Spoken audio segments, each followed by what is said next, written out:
Hey folks, welcome to another edition of Posi-TIPS with Rachelle. It's always great to be back here with you on the best day of the week, Fitness Friday. Gotta love it.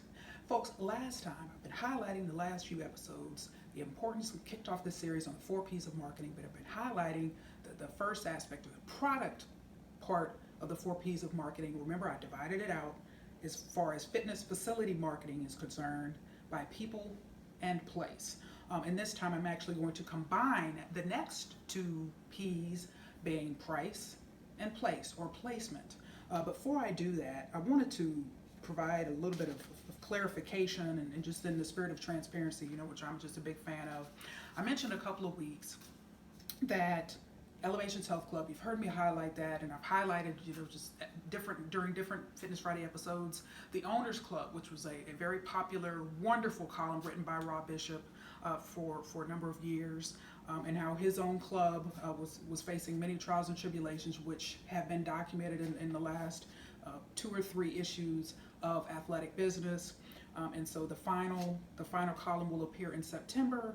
And so I wanted to let you all know, as I mentioned a couple weeks ago, that it looks things were looking up, things looked promising in terms of him being able to sell the club, because his final 2 options were either sell or close the club.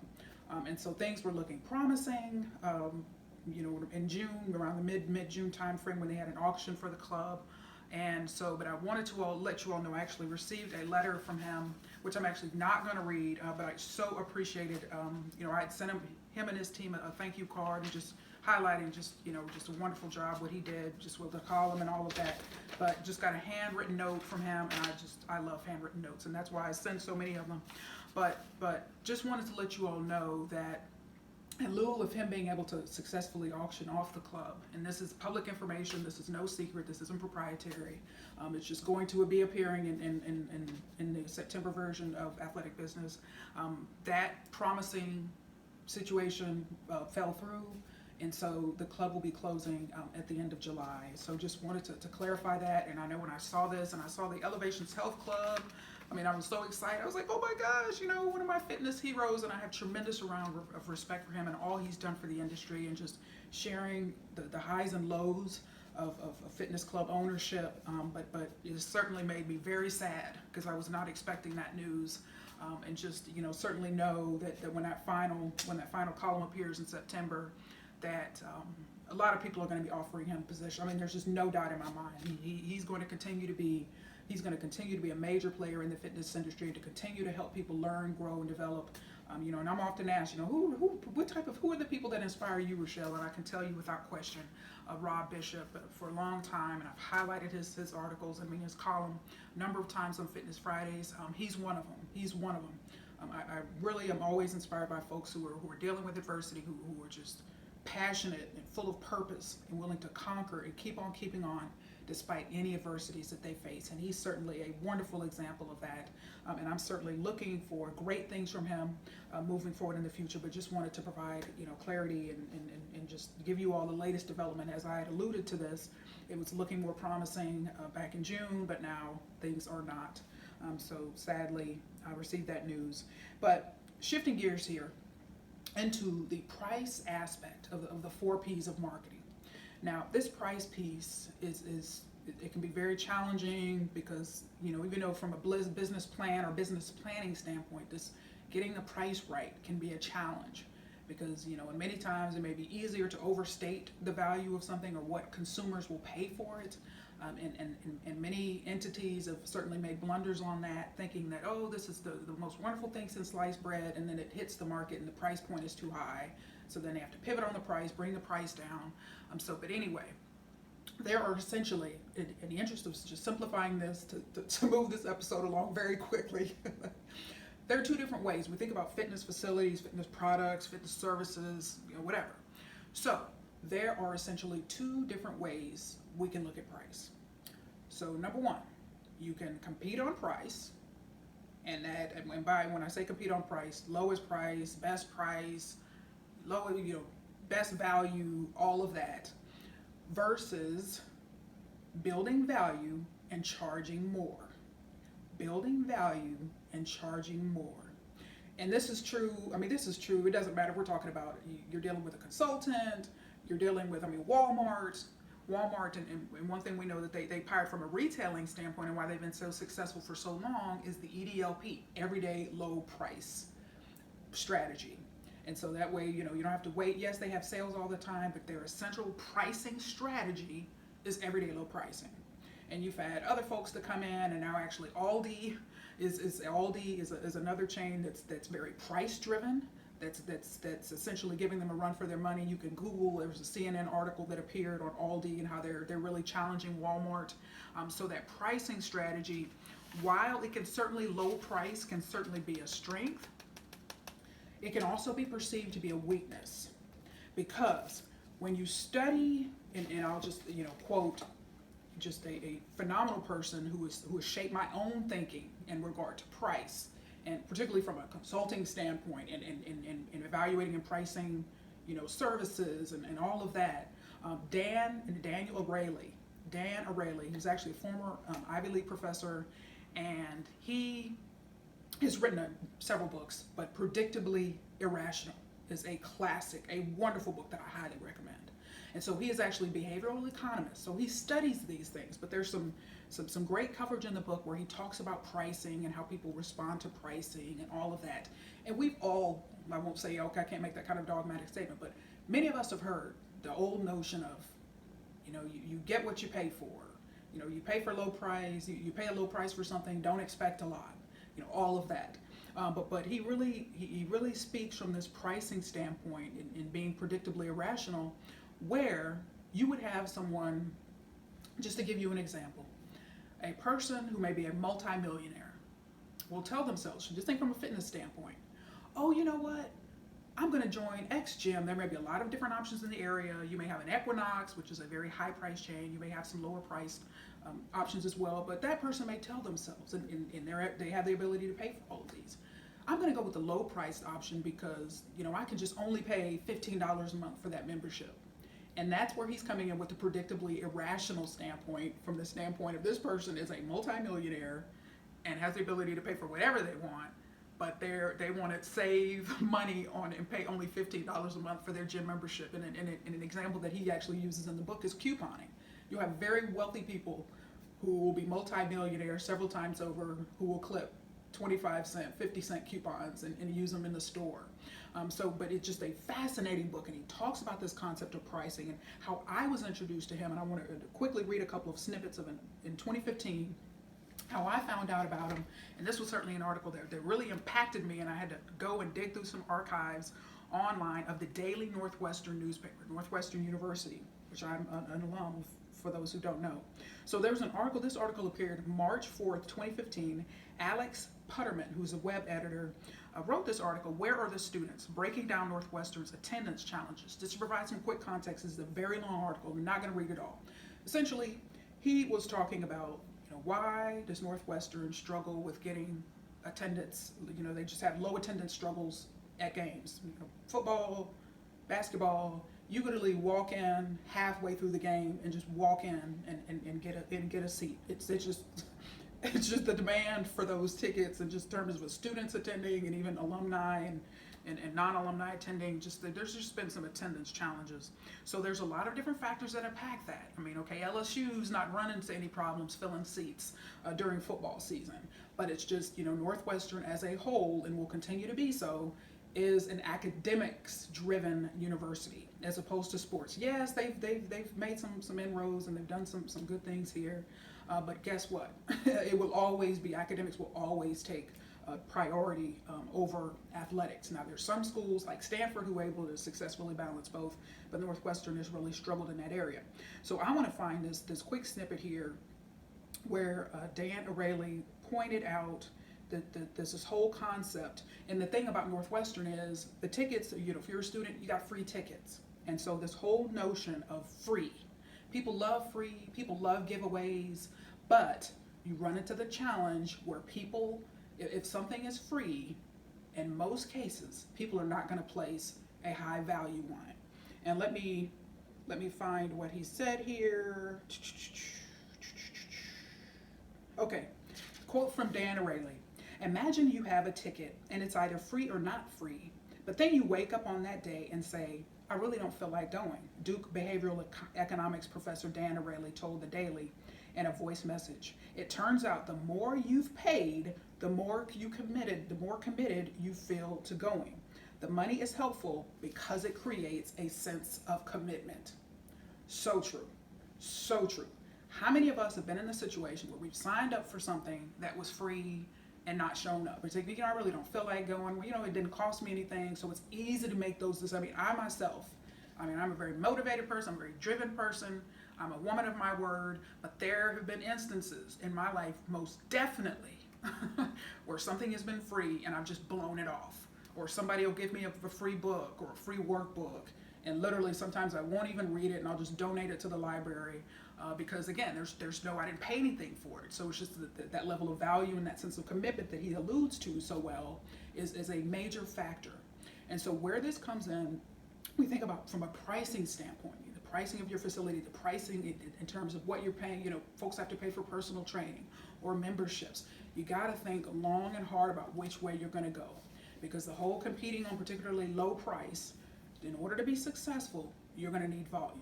You are going to need volume. That volume piece is going to be, member volume is going to have to be huge. It's going to have to be huge. Because when you think about, just for comparison purposes, like a Lifetime Fitness, who is about $150 a month for individual at our one of the signature clubs in Bloomfield Hills, Michigan. So when you think about paying, all of that money for just one person versus, say, a gym that charges $15 a month, how many more members does the $15 a month individual membership, facility gonna need versus the one person that's already coming and paying that? So see, that difference is member volume. And certainly, yes, the Lifetimes, they've got it's a pricier setup, but they've got a lot of different business units and departments and all of that. So it's very sales driven, a lot of pressure, but the higher price means their volume's gonna need to be lower overall, and that's true. You think about corn, soybeans, commodity pricing, versus building value. This is organic. This is non-GMO. This is grass-fed beef and all of that. There's a premium that's able to be put on products particularly from a marketing standpoint and how they're marketed versus cheap, versus free, versus whatever.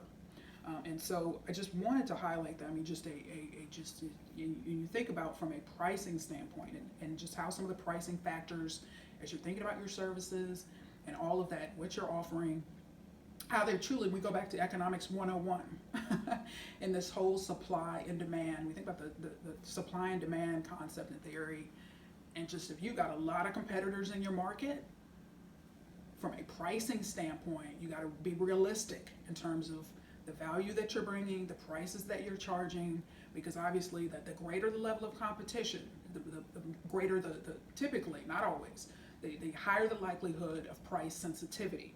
And so when we think about one of our newer entrants here in the Metro Detroit market, now there's 300 locations across the country right now of Crunch Fitness, but when you think about from a pricing standpoint, all right, they have got from a supply and demand standpoint. So they launched. So pre-sale was, I've been following them since March 2017 here. Pre-launch, Westland, Michigan, first location here in the state. And so initially, launch period. So they've got 4 different pricing levels. So at the time, it was $9.95, $19.95 for the second tier, $29.95 for the third tier, and $49.95 for that higher fourth tier. And so they've actually come down on pricing to $9.95, $19.95, $29.95, and $39.95. They came down on that pricing because the market here in Metro Detroit is high. I mean, it's not just Chicago or LA and New York, but it's extremely high. And so that price point of $49.95 was a little high for the market. I remember kind of thinking about that when I first saw the pricing, when I saw the pricing levels. Then you've got, from a pricing standpoint, you've got contract. For them, you've got contract and non-contract. And so the non-contract options, about $5 extra per membership level each month. And so when you think about that, you've got a lot of competitors. You're gonna face some pressure, typically some strong defensive pressure in terms of what you're able to charge, particularly if you're in the same fitness tier. I mean, obviously Lifetime Fitness, they are more of a luxury brand. Equinox Fitness, they're able to charge a lot more because of that. All right, but if you've got basic machine and basic equipment, and you don't have towel service, you don't have, saunas and all of that, then I mean, obviously, your ability to charge a high price is going to be challenged. And more than likely, you will struggle if you try to come in with a higher price point with a more of a basic fitness model. And so, just wanted to share that. Wanted to highlight another example here as well. We talk about pricing here. Before I move on into to place, I've got it here. So it's a boutique that talks about boutique fitness, and you have to pardon me because I've got a lot of examples here. Okay. So, New York Times had an article that appeared, and the article's got to reload, pardon me, but this article appeared here in New York Times, and so it's talking about the boutique, and you've heard me talk in previous Fitness Friday episodes and how boutique fitness, the boutique sector of the fitness industry is really, really booming. And so this article appeared, come on, load. All right, June 17th by Catherine Rossman. And so the title of this article is The Boutique Fitness Boom. And the sub-headline is, Can $40 exercise classes save the attenuated American mall? And so just really quickly, a visit to an upscale suburban mall or a city shopping district used to be marked by stops at Gap, Sharper Image, and Barnes & Noble, ending in a pile of shopping bags. Now it's about taking a $36 Pilates class, maybe followed by a $36 indoor cycling session if you're really committed.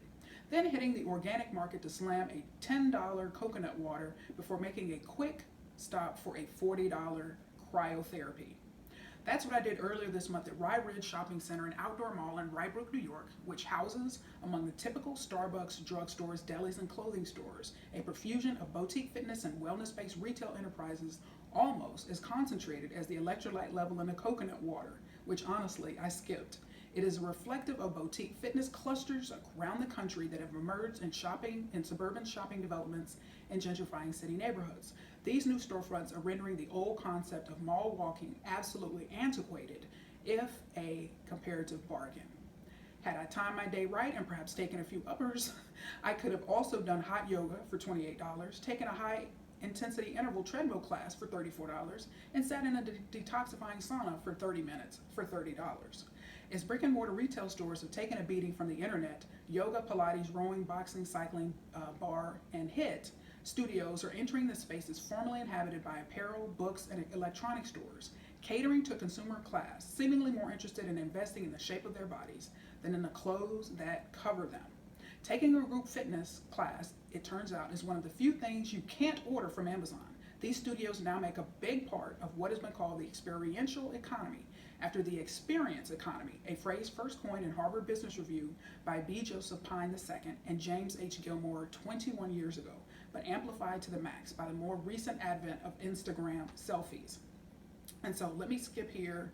Ms. Freeman told me that when opening a new studio, she sometimes looks for real estate near other boutique fitness studios. A customer who passes by SLT on the way to another such exercise class is already used to paying $35 or $40 a pop.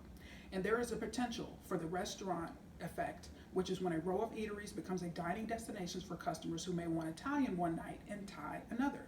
If I'm opening a new location, I want to open where a comparably priced studio is already thriving. And thinking about price, is already thriving by offering a different workout, Ms. Freeman said. What I don't want is to open near a $20 a class yoga studio where people are going to ask, why is your studio $40? So right. 5 years ago, Ms. Freeman jumped at the chance to open on the 4th floor of a building on 3rd Avenue and 67th Street in Manhattan. Fly Bar, which offers an ultimate total body burn floor workout for $36, is on the 2nd floor. Flywheel, the indoor cycling studio, which sells single sessions for $36, is on the 3rd. And Fitting Room, a $38 a class high-intensity training studio, is on the 5th. Co-location creates a fitness community, she said. Plus, you can play the music as loud as you want, and no one cares. There is an art and a science in determining locations for boutique fitness expansion, said Joey Gonzalez, the CEO of Barry's Bootcamp, a full-body treadmill and weights workout studio with 58 locations in 9 countries, including Australia, United Arab Emirates, and Norway. Depending on the location, classes cost between $30 and $36. The process starts with listening to existing and future customers who post to social media and email with requests for berries in their neighborhood. For international locations, they home in on cities that have already found locals and expatriates who are embracing boutique fitness. Then Mr. Gonzalez will find a partner in that city and let them guide the search for the right spot. This is how berries ended up in Raffles Place in Singapore. It will open in the schmancy Golden Triangle neighborhood of Paris this month. When scouting for new spots to open in the U.S., Mr. Gonzalez relies on demographic data from ESRY, E-S-R-Y, a location analytics company. Looking at household income, education, and age, ESRY software helps Berry find the demographic groups that comprise its customer base with names like urban trendsetters and laptops and lattes. Berry's will open soon in Charlotte, North Carolina, Philadelphia, and Houston. So wanted to highlight that, particularly as that article highlights, when you build value, when people sense that the value of a product or service or of a facility, what a facility has to offer, they'll pay for it. They'll pay for it. You know, why are people still buying Bentleys when someone can go and buy any type of car? I live in the big three, so you know I've got to be careful which cars I know, which cars I name. But so think about that. Why are people buying Maseratis and Ferraris and Bentleys? You know, if a $10,000 or $15,000 total price of a car can get you to the same destination, because there's a sense of value, there's a sense of prestige, there's a sense of luxury, and for these boutique fitness studios, there's a sense of cachet. That's why CrossFit charges a lot, comparably speaking to regular fitness facilities or general fitness facilities. Orange Theory Fitness, Title Boxing Club, 9 Round, you know, all of these smaller fitness together, these smaller type of boutique outfits charge more. And again, their volume, because their price is higher, their volume needs are going to be lower, but their focus is on the value proposition that they're offering that enables them to charge more. But as I shift gears here from price into place, I thought this was a great segue in terms of the market research. You just heard me read before I finish with that article. The market research that is conducted by ESRI, E-S-R-I, that helps these boutique studios determine the appropriate location. Folks, this is huge. Fitness facilities of all types are closing on a regular basis across the country. And so you've heard me when I was extremely generous several weeks ago when I talk about it towards the end of this episode when I close it out, this whole concept of market cannibalization and just recognizing, you know, is there truly, when you think about opening a new facility, a new studio, whatever the case may be, is there truly market potential in this area? Have we done our homework? Are we just going by hunches? Are we just going by what we think is going to happen? We think there's potential here. You gotta evaluate, and I love this because you can have these type of boutique studios that are charging $30, $36, $38 a class located in areas where demographically it's just not going to be a good fit because the incomes are too low, disposable incomes are too low. This, you know, the potential isn't there. But these type of decisions are made all the time, not only just by fitness owners and fitness leaders, but also just in the retail sector in general. I mean, how many, and yes, we can talk about how Amazon is certainly, you know, challenged as the entire retail sector is definitely just totally disrupted. It's just very disruptive presence in the marketplace overall. But when we think about just even traditional stores, not your Kohl's and not your Walmarts and places like that. I mean, these Walmarts closing, you know, cutting hours, have closed locations over the years. Sam's Club. You know, Sam's Club, we had a location here in Farmington Hills, Michigan, which is a suburb just east of me, closed their Sam's Club last year. All right, here in Novi, we had 2 McDonald's for a number of years, and that location we had on 10 Mile closed last year. And so this kind of stuff happens, you know, whether it's just the market potential changes, certainly because of the entrance of new competitors. And that's why it's incredibly important. I always bring up the SWOT analysis, and really keeping an eye on what the marketplace threats and competitive threats are. Not only just in the fitness industry, but also just in the market overall. What types of things are happening in your individual markets to where you will be able to evaluate. Is this a good opportunity? Are things drying up here? Do we need to move this fitness facility to another more prosperous area? These are the types of decisions that certainly need to be made because it is so sad. When fitness facilities just up and shut down and there's no notice. And I've told you and I've shared on a number of previous episodes, in June of 2012, when I rolled up that morning to Valley Fitness here in Novi and saw that note on the door and just was like, really? That was my first experience with that. Just no notice, had no clue it was coming. We've been acquired by LA Fitness. This is going to cease. This facility is ceasing operations. When they closed other locations. Last year they closed the location, Valley's, which turned to LA Fitness after they bought it in Dearborn, Michigan. They closed. Why? Because I understand from a business standpoint that they were locked into these expensive leases that Valley's had for a number of years, and just the market potential was not there, to justify paying all of that. Just the expenses were too high. And then they had low prices, so it just didn't work. But that's an example. And so this kind of stuff happens, whether it's private clubs and studios, chains, where facilities just up and shut things down. And there's a number of lawsuits, and they have been in the past, and will currently going on, and will be in the future, of owners being sued by members, by former members, who said basically they took my membership money, I paid for a year in advance, and 3 days later they shut their doors, and I want a refund, I want my money back. And so these are the types of things that are happening. So this whole place aspect is so important in terms of where and where this, particularly from a fitness facility standpoint, where is your facility? Where are your facilities? What is the market penetration of fitness facilities overall? Is the market oversaturated with options? Or is there truly, is it emerging market? Is it an emerging market in terms of your ability to come in and to make an impact and secure a large number of members, if that's what you need? Because, again, if you're competing on a lower price, you're going to need that higher volume. If you're not, particularly if you don't have a contract, you have a no contract option. But if you're charging more and you're building value, just to utilize a good example, I've studied Anytime Fitness a few years ago, and that's a very successful franchise as well. But they've got the contract options, and they just, the average based on their own, what they share, their own data in terms of the average franchise is 5,000 feet. The average location, 5,000 square feet. All right, average number of members, 800. All right, so when you get a good amount of people in a contract, they're locked in for a year, 18 months, 24 months. I've seen up to 36 months with Anytime.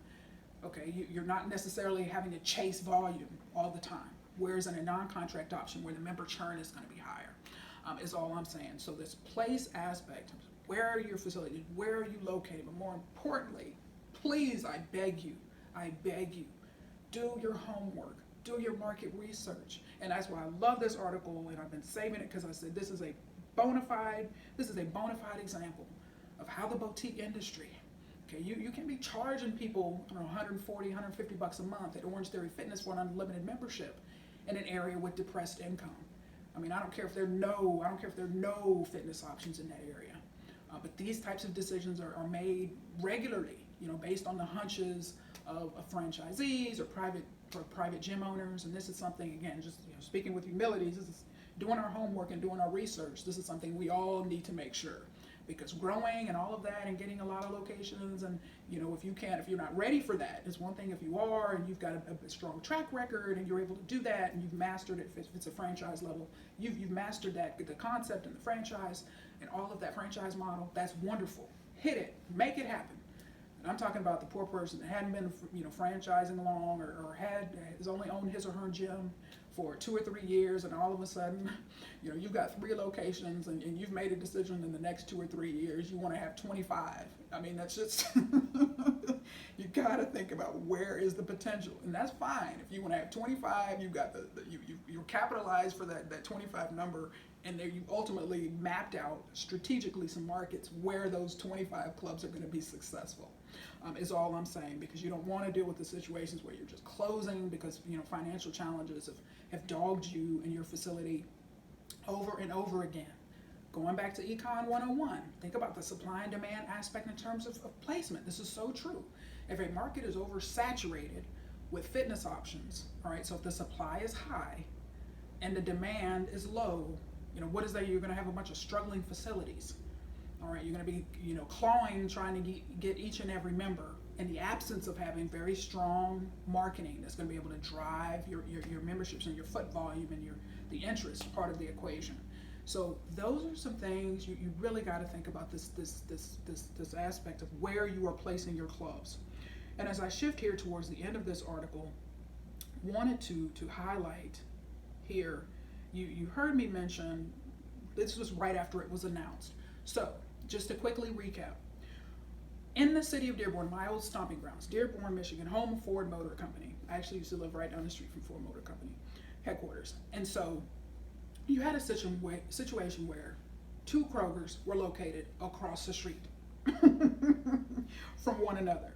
And so what I want to do is I'm going to quickly read, because there's always new people watching, but also just to refresh your memory, because as we talk about market, I mean, this is one of the strongest examples of market cannibalization that I've seen, like ever, just ever. And so I want to refresh your memory on this, but then I also want to quickly highlight a subsequent article that appeared. This appeared here in the Detroit Free Press, and so this was May 3rd, and Micah Walker and Susan Salaski wrote the article entitled Kroger Closing Store in Dearborn but Plans to Invest $97 Million in Michigan. So here it is. The two competing Kroger stores across Michigan Avenue in Dearborn will soon be down to one. The Kroger store located at 23000 Michigan Avenue will close May 18th for financial reasons, said Rachel Hurst, Corporate Affairs Manager for the Kroger Company of Michigan. The Kroger store at 23303 Michigan Avenue, located inside the Westbourne Mall Shopping Center, will remain open. Kroger officials said employees will be offered jobs in other stores in the area. The closure comes as Kroger announces it plans to invest $97 million in Michigan stores in 2019. According to a news release, the chain will be adding 2 new stores, remodeling 11 stores, and adding 3 new fuel centers. So here it is. You got 2 Krogers located across the street from one another.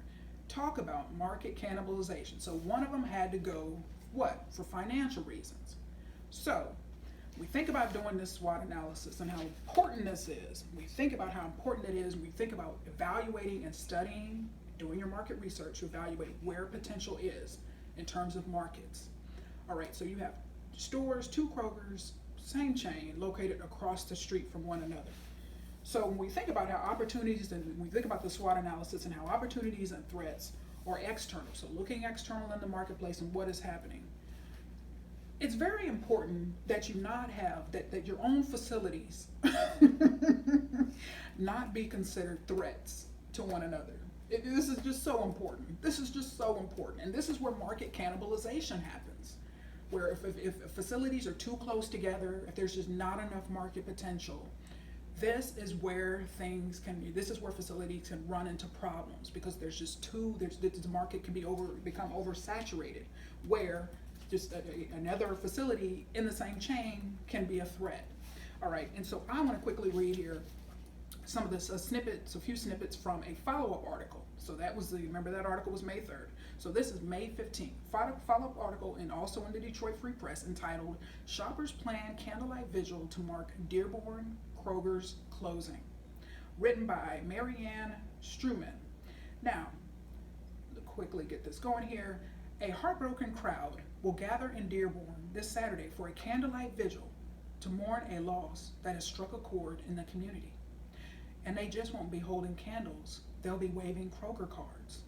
Kroger number 453 at 23000 Michigan Avenue at Nolan is the cross street, is shutting its doors at 5 p.m. Saturday. The company announced May 3rd that the store on the north side of Michigan would close in favor of another larger Kroger store, number 697, directly across the street on the south side. Longtime customer Elliot Zelenak decided to mark the store's closing on Saturday with the vigil scheduled for 4:45 p.m. in the parking lot. Come bring a candle, a good memory, and your Kroger card. We'll watch Kroger close while playing some sad songs. The Facebook event invite reads, within an hour, more than 50 people signed up to attend and nearly 200 expressed interest in the event. The decision, which was rumored for months, was met by howls of protest by loyal shoppers. Zelenak said the event started out as a lighthearted, fun way to send off our local grocery store. We thought it would be an amusing Facebook event that the past customers and employees could have a chuckle at when they saw it, he said. But the response was overwhelming. People wanted an actual way to send off the grocery store that they have been going to since the Farmer Jack days, LNX said. The event began to gain traction throughout Dearborn. Individuals throughout the community are going to miss the store and, most importantly, the employees. We are getting support and love for the workers, their families, and all for this community landmark that will unfortunately shutter its doors. So not gonna read the rest of that article, but a profound example of market cannibalization. Same chain, store located across the street, and it's a wonder that one of them's closing for financial reasons. All right, because the market, the market is just, that's why it's so important. I cannot emphasize this enough, this whole market cannibalization. And how, yes, you end up, and just as the term sounds, for those who aren't familiar, with the business term market cannibalization, where other facilities, other stores end up cannibalizing the profits, the revenues of existing stores. And this is always a challenge, and not always, can be a challenge when it comes to particularly growth strategies, where you've got this store that's located here, it's been here for 10 years, and all of a sudden, 7 miles down the road, bam, a new location opens up and people flock to that location. This is true in fitness facilities, because why? When you've got a brand new facility and then you've got it surrounded by older facilities, it's hard to compete with new. It is very hard to compete with new, and that's why there's just this cannibalization where people will flock to the newer location, and newer location or locations. This is big, and this is why I evaluate, and this is why Kroger's, when you think about what they're doing, and part of their strategy is that they said, you know what, we're going to close some of our stores, underperforming stores, but also, hey, we're going to remodel. We've got to invest in some of our existing older locations. And so from a fitness facility standpoint, particularly if you've got newer locations cropping up and you've got old locations that haven't been remodeled, haven't been renovated, those facilities are going to be at a disadvantage. There's just no other way to say it. Those are going to be at a disadvantage, because why? It's hard to compete with new. And so the best that you can do from a defensive standpoint, that's why, we think about market cannibalization and new facilities opening up within the same chain, or if it's a private owner, has 3 locations and then opens up 2 new locations, but then the older clubs all of a sudden look dated, they look worn, they're just not as nice, and people flock to the newer locations. And so then the older locations are struggling with members and revenues, and certainly profitability and all of that. So this market cannibalization is huge. It happens every day. It happens here in Metro Detroit, and I've shared with you, won't go into a lot of detail, but my old gym, Powerhouse Gym in Novi, which was the former Fusion Fitness. I was a member for a year when I first moved to Novi, 2009, 2010. I was a member of Fusion Fitness, and Paul Wright owned it at the time, but 70,000 square feet, just a wonderful facility, wonderful facility. But then was bought by William Dabish, who is the co-founder of Powerhouse Gyms International, was founded here locally in Metro Detroit, Highland Park, Michigan. So he's on that for a number of years now, but he's got a location that he opened up in 2018, another Powerhouse location on the West Bloomfield Commerce border, and market cannibalization is real. Market cannibalization, because now there's pressure on both clubs because they're competing with one another. And it's market cannibalization because it puts pressure, again, defensive pressure on the older facility, in which there's been renovations that have occurred at the Powerhouse in Novi, to be able to compete. So that way you don't have 75% of your members flocking to the new location because they're looking around this gym like, oh, this is old, compared to, what are they comparing it to? Brand new. This kind of stuff happens, and the older facility now has to go on defense. And now you're competing for members because they can go to the newer locations. So those two locations are competing with one another, and it's a challenge, and it's something that happens every day. I'm talking about, especially in the retail sector, and when there's a number of locations and people just have the option to be able to pick and choose and go to different locations. And I'm so sorry to hear that. But just really just challenging, and you've got to get new members. You've got to get your memberships, and now you're not just having this one location with a whole lot of members and it's going to keep folks there. Now you've got just cannibalization occurring because people are going to the newer location. And fitness conversations, I have a lot of fitness conversations that come up. It just in my life, and it just comes up where I'll be in line somewhere, or somebody will ask me, did I just work out or whatever. And where my gym is, and whatever this and that. And I know I actually had somebody recently tell me that the newer location in West Bloomfield and Commerce has actually become a like Planet Fitness, and I was like, what? It's a location that's actually close to my gym, and he said it's becoming like Planet Fitness, where people are being kicked out for grunting, people are being kicked out for dropping weights, and there's people being confronted for that. And if you know Powerhouse Gym, when it was founded in 1975, both of the co-founders, one of whom has passed away, Norman Davish, bodybuilders gym, both were former bodybuilders. And so just in the image and what's consistent with a bodybuilding gym, and so when I'm thinking to myself, no, this can't be right. But then I looked at the online reviews, and yes, people are complaining, this is like Planet Fitness, and they're confronting people for dropping weights and grunting, and so, but that's the kind of things that those are the type of consequences that happen when cannibalization occurs. So please think long and hard. And I'm deeply concerned, as I told you, the Novi location of Planet Fitness, the smaller location that I started out with. They've got a newer location, a bi-level location coming, should be later this year. A Novi News article actually pointed that out recently, that the Kevin Adele project hopes to be done by the end of the year, early next year. But we'll see. But I'm deeply concerned about that situation with market cannibalization happening, because you've got a small location. It's just competing with a brand new bi-level location, and you've got Northville. And the Northville location of Planet Fitness, and I give facilities nicknames, and I actually called that one because I felt like I was in prison that day. I worked out in there in June 2018, but that's like the San Quentin of Planet Fitness in my opinion. But you've got now a brand new bi-level facility in between both of those two locations. And I'm thinking to myself, oh, this is going to be rough, because now you've got Powerhouse that is very more sales driven than ever. You've just got a lot of competitive pressure. 2 lifetimes on both ends of the cities, bordering other suburbs, other locations that have really stepped up their game as it comes to marketing. Earlier this year, when you think about the opportunity that Sports Club of Novi began offering, why? Because Crunch came in. Crunch has shaken up the market like I knew it would. Crunch Fitness has come in, and so just as an example, Sports Club of Novi, all right, earlier this year, not sure if they're still doing it, but was offering a free membership for a spouse. I'm not sure if a boyfriend, girlfriend could qualify, but definitely a spouse could attend with you. If a person had a membership, your spouse could attend for 3 years for free. All right. And so that was powerful. And I can understand why they wouldn't want, kids or anything like that, or teenagers. Why?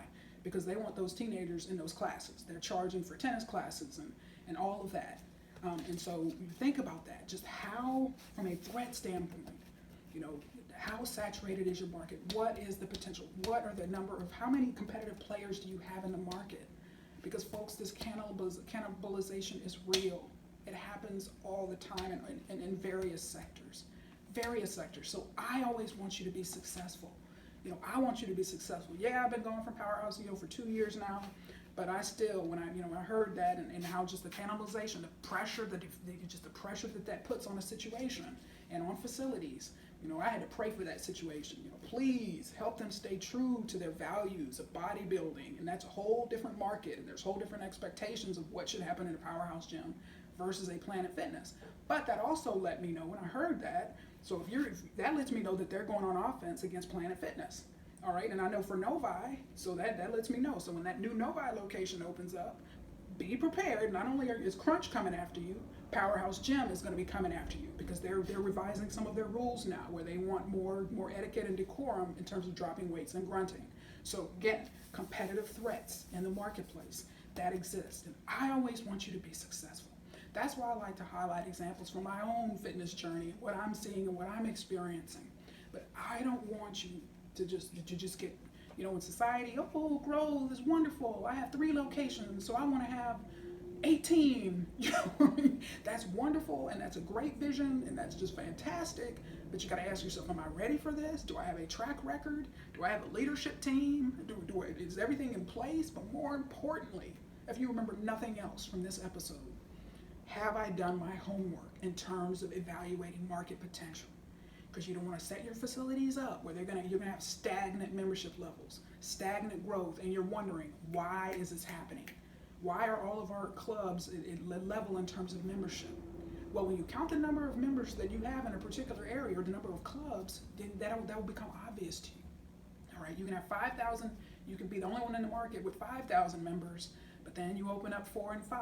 What is that going to do? Your members are going to roll out to these different facilities, and so your membership levels across all 5 locations are going to level out, and it's just going to be tough to just have broad, dramatic increases in member levels because you've got so many options. So members are spread across various clubs. So think long and hard, folks. I want you to be successful. I don't want you to struggle with cannibalization. I don't want your people to struggle with what the negative ramifications and consequences of cannibalization, because it's going to happen if that's the case, where they're competing with one another and they're compromising, they're challenging, they're not kind of honoring the values of what the values and the mission of a particular entity is, because they've got to get membership numbers. And so that has just become a challenge, and I just don't want you or your people to have to go through that. There's enough turnover in the fitness industry in general. And so, folks, that's all I have for you today. Next time, I'm going to talk about the ADA model and what that means in terms of fitness marketing. So stay tuned for that. But until then, remember, I am positively passionate about your fitness and success. Make it a great day.